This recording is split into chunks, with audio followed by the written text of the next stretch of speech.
Selamat pagi pemirsa, apa kabar Anda di pagi hari ini? Senang sekali saya Graciela Taime dapat menjumpai Anda dalam Berita Papua.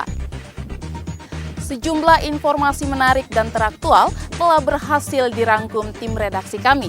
Berikut 3 berita utama hari ini.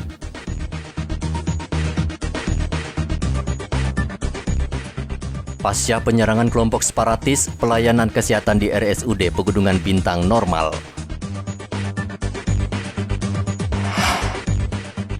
Ratusan warga di kota Jayapura divaksin di pusat perbelanjaan. Atlet dan ofisial dari berbagai provinsi mulai berdatangan ke Papua.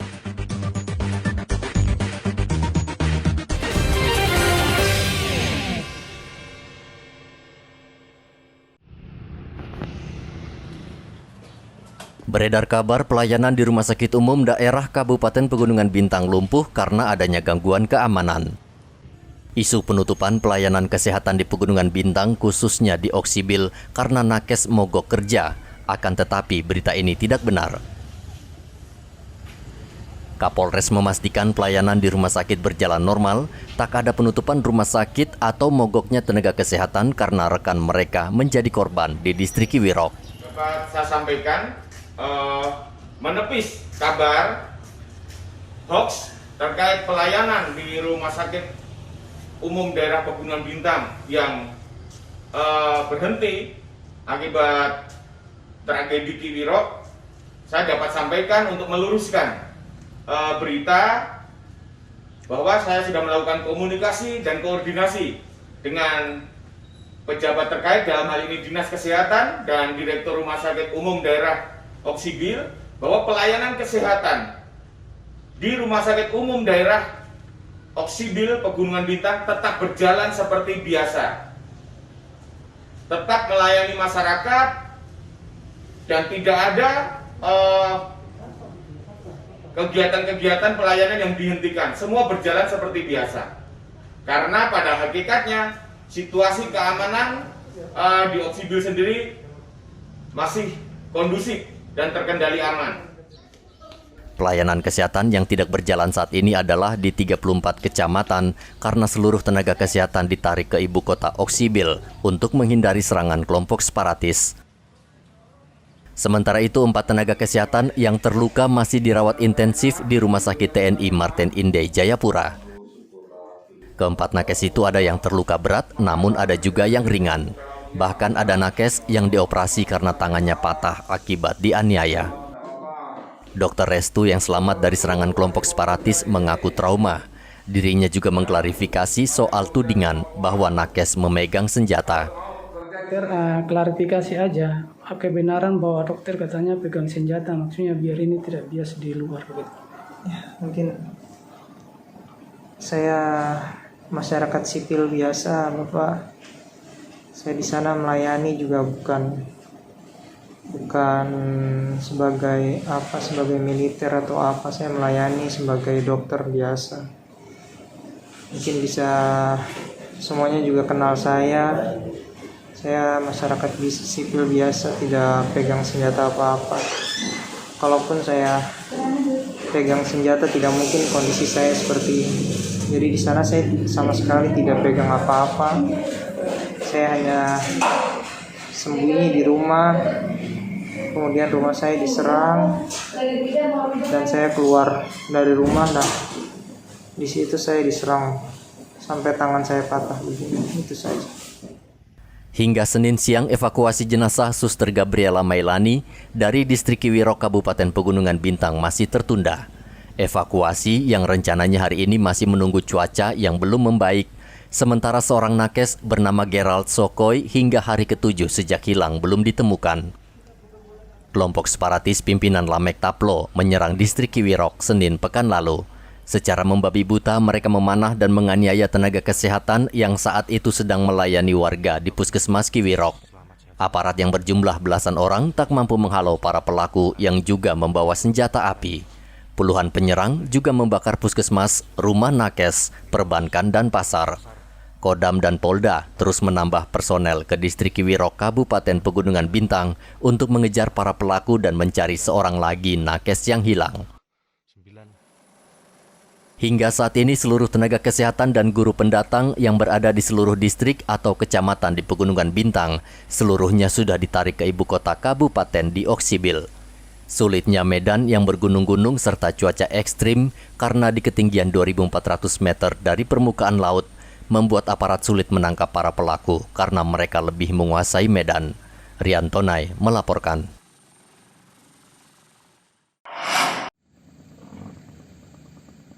Perairan Arafura, Merauke kembali menelan korban. Kapal nelayan Ringo Natuna yang mengangkut 9 nelayan tenggelam di gulung ombak besar di perairan ini.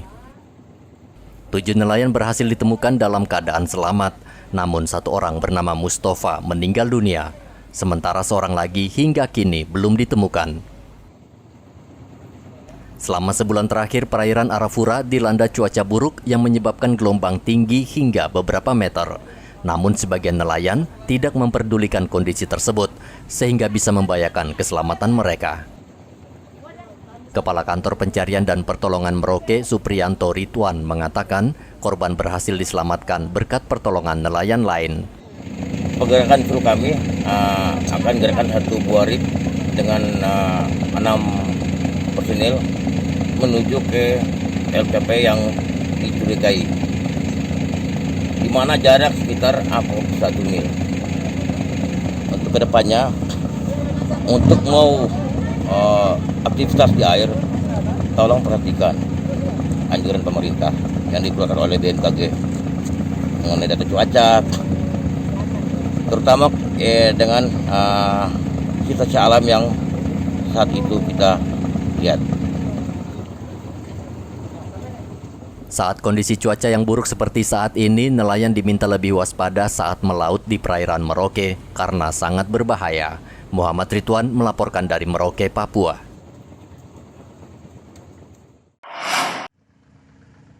Cuaca buruk yang terus melanda perairan Merauke menyebabkan banyak nelayan mengurungkan niatnya melaut untuk mencari ikan. Beberapa kapal nelayan dari luar Papua seperti nelayan dari Sumatera dan Jawa terpaksa menambatkan kapal mereka di Pelabuhan Merauke untuk sementara waktu. Nelayan dari luar Papua ini memang kerap mencari ikan di perairan Merauke. Selama sebulan mereka menunggu di pelabuhan hingga cuaca membaik. Tidak ada aktivitas yang bisa dilakukan kecuali membetulkan jala dan merawat kapal mereka. Para nelayan ini tidak mau mengambil resiko karena nyawa taruhannya.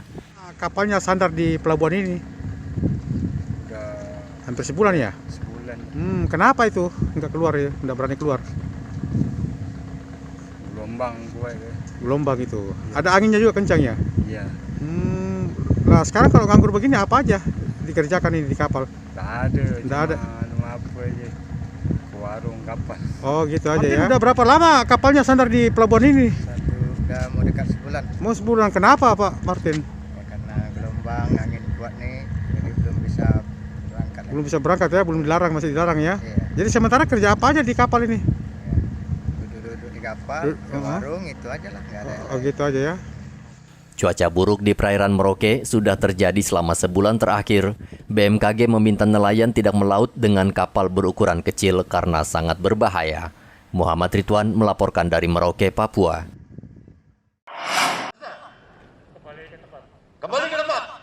Ribuan polisi dan tentara mengikuti apel bersama dalam rangka pengamanan PON di 4 klaster. Apel gabungan itu dipimpin Dirpam Opfit Bahar Kampolri, Brigjen Suhendri, bertempat di lapangan sepak bola Ruli Nere, Lanut Silas Papare, Kabupaten Jayapura, Papua, Senin kemarin. Brigjen Suhendri mengecek kesiapan pengamanan PON, terutama terkait kelengkapan peralatan, sarana prasarana dan kesiapan institusi lain yang terlibat sebelum melaksanakan tugas. Ribuan personel tersebut akan ditempatkan di 4 klaster penyelenggara yakni Kota Jayapura, Kabupaten Jayapura, Merauke, dan Mimika. Apel ini dilaksanakan untuk mengecek kesiapan, baik kesiapan personil, kesiapan peralatan yang kita miliki, maupun kesiapan sarana prasarana pendukung lainnya, sehingga kita bisa pastikan pelaksanaan PON tersebut bisa berjalan dengan aman, tertib, dan lancar. Ya, tetap kita sesuai dengan kerawanan dan juga banyak venue yang kita amankan, paling banyak tetap di Kota Jayapura, kemudian di Kabupaten Jayapura, kemudian Mimika, dan yang paling ujung di Merauke. Merauke cuma hanya 5 venue, 6 cabur, sehingga personel ditempatkan sana juga tidak terlalu banyak. Jenderal, BKO Brimob dari luar sudah masuk di Papua belum? Sudah masuk, sudah kita terima. Kemarin hari Kamis sudah kita terima. Total keseluruhannya berapa? Total nanti keseluruhannya 1.678 yang baru masuk, baru gelombang pertama baru separuhnya, sekitar 800-an. Ada standar pengamanan terhadap kontingen yang datang dari luar? Tentu kita sudah menyusun pengamanannya, baik di venue, di Wisma, tempat penginapan mereka. Kemudian juga kontingen-kontingen tersebut juga mendapatkan pengamanan dari Polda. Kapolda Papua Irjen Matius Fakiri juga memastikan 4 klaster aman dan siap menggelar PON. Ketua kontingen Papua, saya ingin melihat atlet-atlet saya yang akan berlomba di sini. Sehingga saya harus malam hari ini akan bertemu dengan Sub PB PON untuk berdiskusi terkait dengan atlet-atlet PON Papua yang akan berlaga di Klaster Merauke. Yang kedua juga saya sekalian melihat bagaimana kesiapan Polres, karena Kapolda juga selaku penanggung jawab keamanan. Bagaimana dia siap untuk menggelar pengamanan bagi semua event yang ada di kota Klaster Merauke. Yang ketiga, kami datang juga untuk menyuarakan Papua ini tanah damai. Ada 2 hal selain dari COVID itu kan ada 3T, tambah Kapolda nambah lagi 2I. Yang pertama iman, yang kedua imun. Mudah-mudahan dengan KKR Papua Bermasmur di Merauke ini semua dengan pertolongan Tuhan bisa terlaksana dengan baik. Seluruh personel ini akan bertugas selama 30 hari dan yang menjadi target operasi yakni terwujudnya rasa aman untuk warga dan seluruh atlet. Pihaknya juga bakal lebih keras mengamankan gelaran PON kali ini, apalagi saat ini ada teror dari kelompok kriminal bersenjata. Hendra dan Muhammad Ridwan melaporkan dari Jayapura dan Merauke.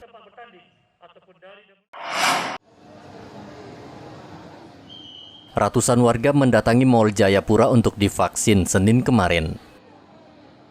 Vaksinasi sengaja digelar di lokasi yang ramai dengan masyarakat, seperti di pusat perbelanjaan ini. Bahkan warga yang datang dihadiahi 1 rak telur. Gerai vaksinasi itu merupakan kerjasama antara Polresta Jayapura Kota bersama relawan vaksinator yang direkrut. Panitia menyediakan ratusan dosis vaksin merek Sinovac dan membuka gerai vaksin ini hingga sepekan. Saya telah melakukan vaksinasi yang kedua.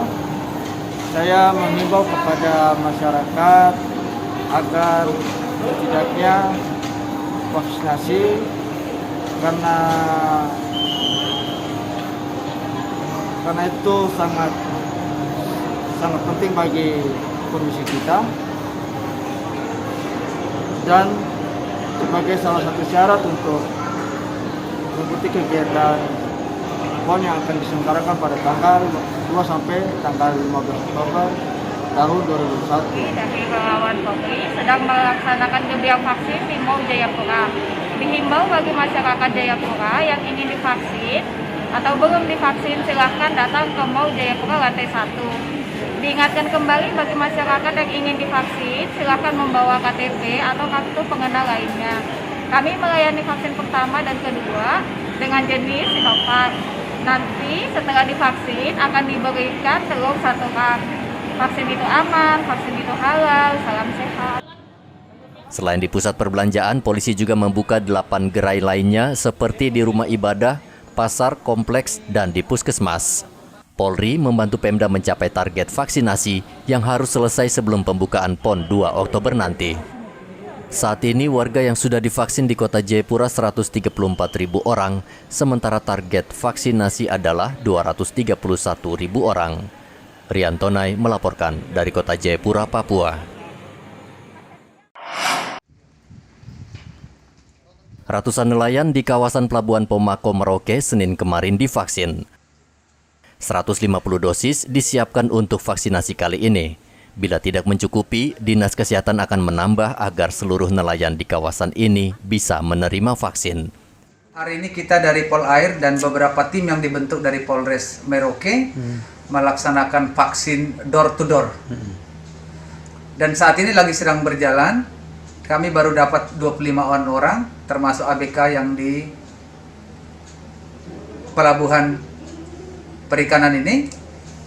Dan kita akan terus mengejar masyarakat untuk mendapatkan vaksin hingga 70% sampai menjelang PON 20 di Kabupaten Merauke. Vaksin itu aman, halal. Jadi silakan masyarakat berbondong-bondong di mana titik-titik nanti untuk mau divaksin, silakan dihubungi kami akan mendatangi Bapak Ibu sekalian. Pemkab Merauke bersama TNI Polri gencar melakukan vaksinasi agar cakupan meluas hingga seluruh kalangan masyarakat. Vaksinasi belakangan dilakukan berkeliling dari rumah ke rumah. Langkah jemput bola ini dilakukan agar bisa mencapai target vaksinasi di atas 50%. Muhammad Ridwan melaporkan dari Merauke, Papua.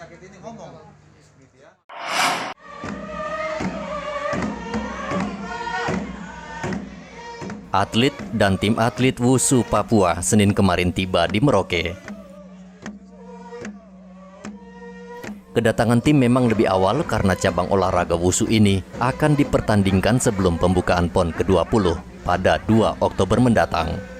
Setibanya di Bandara Mopah Merauke, para atlet Wusu Papua dijemput pengurus KONI Merauke dan pengurus Wusu yang mengalungkan bunga. Konsultan teknik Wusu Papua Pujianto mengatakan walaupun persiapan sangat singkat, ia yakin tim Wusu Papua bisa meraih medali emas. Kita pasti bisa. Atlet-atlet sudah kita persiapkan, tinggal pelaksanaannya. Kita punya konsep, kita tuan rumah. Harus sukses prestasi, sukses pelaksanaannya. Target khusus ini Pak, apa medali apa? Target, ya. Minimal 1. 1 medali emas ya. Minimal 1. Ada berapa atlet ini Bapak? Ada berapa atlet? Ini ada 4 atlet. Ada 4 atlet, minimal 1 itu sudah boleh dibilang tinggal berdoa saja. Yang lainnya nanti kita cari. Pak, kontingen mana yang dianggap cukup berat untuk Wusu Papua ini Pak? Semua berat, semua berat. Ingat, karena apa? Kontingen yang lahir sejak tahun 2017 mereka sudah TC. Ya, tetapi kita dimulai tahun 2020-an, tapi jangan kecil hati. Kita tuan rumah. Sekali lagi kita tuan rumah, potensinya luar biasa. Yang penting kita kompak, bergandengan tangan, koordinasi dengan semuanya. Nah, apalagi ini ada saudara kita ini yang sangat-sangat luar biasa. Gandengan tangan, kita koordinasi. Olahraga itu tidak bisa sendiri-sendiri. Kita butuh media, kita butuh apa. Apalagi nanti kita minta doa restu dari Pak Bupati Merauke ini. Sementara itu di Kabupaten Mimika, 13 atlet terbang layang Papua terus berlatih untuk mematangkan kondisi fisik dan mental. Tim terdiri dari 7 atlet putra dan 6 atlet putri. Mereka akan diturunkan untuk mengikuti semua nomor yang dipertandingkan dan tentu dengan target medali emas. Tim terbang layang berlatih hanya 2 jam di Bandara Mimika pada sore hari dan mereka ditargetkan meraih 2 medali emas.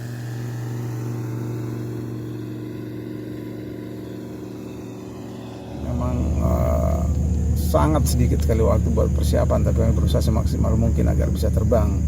Sehingga kita semua tahu kalau landasan di Timika begitu padat, akhirnya kami bisa latihan hanya jam 4 sore sampai jam 6. Walaupun dengan 2 jam kami maksimalkan agar atlet-atlet dapat terbang dengan baik seperti itu. Untuk persiapan para atlet sendiri berapa banyak? Jumlah atlet? Jumlah atlet Kami ada 13, 7 putra dan 6 putri. Target sendiri? Ya, kami ikut target dari KONI ya minimal 2 medali emas dari KONI. Tapi kami akan berusaha semaksimal mungkin dapat yang terbaik. Cabur terbang layang akan dipertandingkan pada 23 September 2021 di Mimika. Namun sebelum itu akan dilakukan tes event pada tanggal 21 September 2021. Muhammad Ridwan dan Igo Batmomolin melaporkan dari Merauke dan Mimika.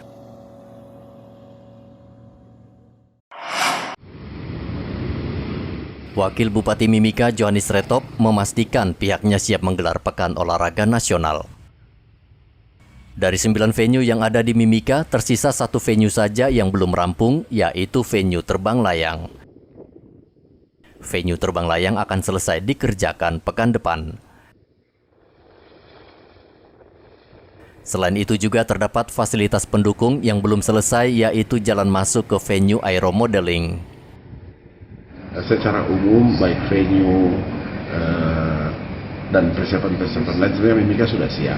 Pasti masih ada kekurangan-kekurangan kecil yang kita harus benahi, terutama manajemen dan lain-lain. Ada satu venue yang memang sampai hari ini belum maksimal, yaitu venue terbang layang. Tetapi sebenarnya ada solusi yang sudah kita pikirkan bagaimana caranya sehingga tanggal 23 tetap kita eksekusi untuk pelaksanaan lombanya. Itu sudah pasti kita tetapkan itu. Terkait dengan venue terbang layang, terjun payung dan aeromodeling, ini di mana mereka ini tergabung di dalam aerosport. Aerosport ini semua menggunakan ruang udara. Nah, di dalam ruang udara kita ini, kita juga sudah mengatur sedemikian rupa dengan baik, sehingga pelaksanaan pertandingan dengan pelaksanaan penerbangan reguler itu tetap dapat dijalankan secara simultan.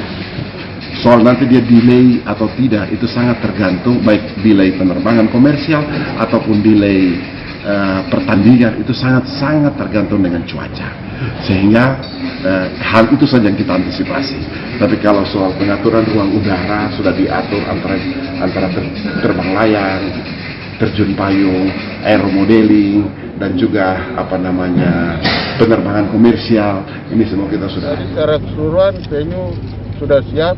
Ada kegiatannya cuma satu ya, yaitu terbang layang, tapi dalam proses kita berusaha untuk 3 hari ini bisa diselesaikan dengan baik. Tapi sudah ada alternatif lain yang akan kita siapkan untuk apabila rencana yang di awal ini tidak dipergunakan, kita akan menggunakan runway untuk bisa menarik itu pesawat terbang layang. Saya kira itu. Wakil Bupati juga menghimbau warga yang belum divaksin segera datang ke gerai vaksinasi agar bisa menyaksikan seluruh pertandingan PON. Dari Mimika, Papua, Igobat Momolin melaporkan.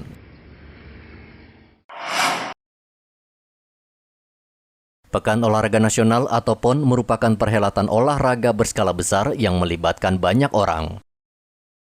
PON Papua yang akan digelar pada 2 hingga 15 Oktober mendatang diperkirakan akan melibatkan 18.500 relawan. Ribuan relawan ini memiliki tugas beragam, salah satunya sebagai penghubung atau liaison officer dan petugas lapangan. Panitia Besar PON Papua dalam waktu dekat akan mengumumkan nama-nama relawan yang dinyatakan lulus saringan pihak keamanan, yakni Direktorat Intel Polda Papua. Sehingga para relawan saya himbau bahwa setelah hari Senin kami dapat data yang sudah ter-screen dari Polda Papua, baru kita akan lakukan launching ataupun umumkan nama-nama yang sudah terdaftar. Seperti itu. Jadi ada proses yang cukup panjang dari proses pendaftaran, verifikasi, inputting dalam sistem PON. Setelah input dalam sistem PON, kita harus serahkan data juga kepada pihak kepolisian. Setelah dari pihak kepolisian dikembalikan kepada kami, kemudian kita bisa bekerjakan mereka. Jadi setelah dari kepolisian hadir kepada kami data-datanya, baru kita akan buat SK yang ditandatangani oleh Ketua Umum ataupun Ketua Harian BPON. Setelah tandatangan di SK, kemudian kita akan bagi semua baju relawan, logistik ya. Jadi logistik ini kita akan bagi setelah data itu kami dapat. Jadi harapan kami sebelum tanggal 27 itu kami sudah bagi logistik, yaitu baju dan topi untuk relawan. Setiap relawan akan mendapat 3 baju yang akan bekerja selama 20 hari. Seperti itu. Relawan dalam kategori relawan ada LO, ada liaison officer, tapi juga ada workforce. Kemudian kita akan lakukan distribusi relawan. Panitia juga menyediakan buku panduan kerja yang akan dibagikan kepada seluruh relawan yang sudah dilatih, terdaftar, dan siap bekerja. Para relawan itu nantinya akan ditugaskan di 16 bidang. Sebagian lagi ditempatkan pada setiap arena pertandingan cabang olahraga. Hendra melaporkan dari Kota Jayapura, Papua. Pemirsa, informasi tadi sekaligus mengakhiri jumpa kita dalam Berita Papua. Saya Graciela Taime, mewakili tim kerabat kerja yang bertugas menyampaikan terima kasih, selamat beraktivitas, sampai jumpa. Wanyambe.